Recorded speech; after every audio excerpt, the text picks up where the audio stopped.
Hej bloggen, som vores første videoindlæg og indlæg på bloggen, har vi tænkt os at lave en unpacking video. Fordi at jeg er så heldig at have en mor, der gider donere noget tøj en gang imellem. Så jeg vil bare lige vise jer, hvad jeg har fået. Til at starte med har jeg fået sådan en blå, mørkeblå sweatshirt. Ja, den er dejlig cozy til vinter, når der er koldt udenfor. Og den har kostet 40 kroner. Den var på tilbud, så den tænkte jeg, den må det hellere have. Og det er bare sådan en helt almindelig model. Der er ikke noget specielt spicy eller noget over den. Og tak med det.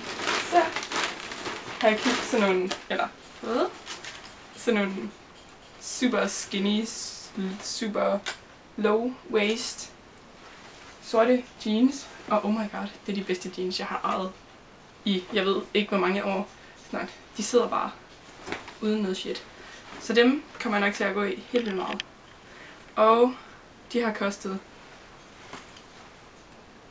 180, tror jeg det var. Det passer nok meget godt. 179, 180. De kan sikkert stadigvæk finde dem inde på hjemmesiden. Og så har jeg også købt sådan en sort, sådan lidt boyfriend-agtig fedt t-shirt. Bare sådan, der er sådan en fold her på ærmerne.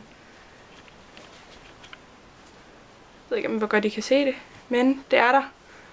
Og det er ikke sådan, at man kan folde ned, den sidder fast. Men jeg synes, den var ret fed. Og den kostede 80 kroner, tror jeg det var. Måske står det her. Nej, det gjorde det ikke. 80 kroner vil jeg skyde på. Og så fik jeg sådan en hvid striktrøje her, som desværre skal byttes, fordi hvis man den er lidt for lille til mig. Den er altså mega fed. Og der er sådan en lynlås bagpå, der er sådan ekstra finish. Og ja, ellers bare lange ærmer. Ikke noget specielt ved det. Og så er den længere bagpå, og det er jeg virkelig vild med. Det synes jeg, det er mega fedt. Men den er alt for kort, så jeg ved ikke lige, om jeg bestiller den i et nummer større eller hvad. Nu må vi lige se. Og så har jeg fået sådan nogle boyfit jeans, som egentlig er meget fine. De var på tilbud til 200 kroner, sat ned fra 350. Og det var sådan, eller det var på sale, så jeg ved ikke, om man kan få dem længere. Så havde jeg egentlig tænkt mig at bukke dem op hernede i kanten, så de ligesom får lidt ekstra, jeg ved ikke, hvad man kalder det. Men så de bliver lidt mere stylet, ikke bare almindelige jeans-agtige. Og så har de sådan noget, der er sådan lidt slid her, for eksempel på lommerne.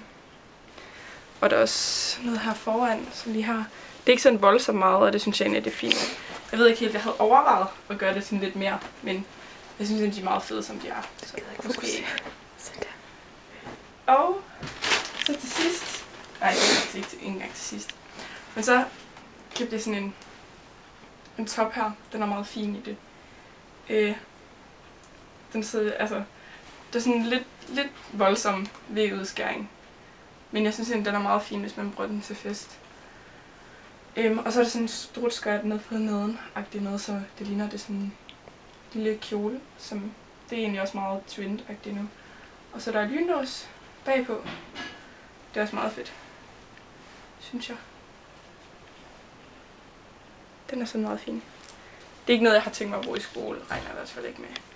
Men det er altid godt at have med til fest. Sort top, den kostede 100.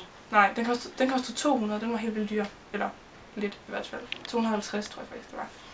Og det var sådan set det. Og det er alt sammen købt i en dejlig butik, der hedder H&M. Den kan vi rigtig godt lide. Den synes jeg, vi skulle sponsorere nogle penge til, eller bare købe deres ting faktisk. Ja, det var sådan set det. I må have en god weekend.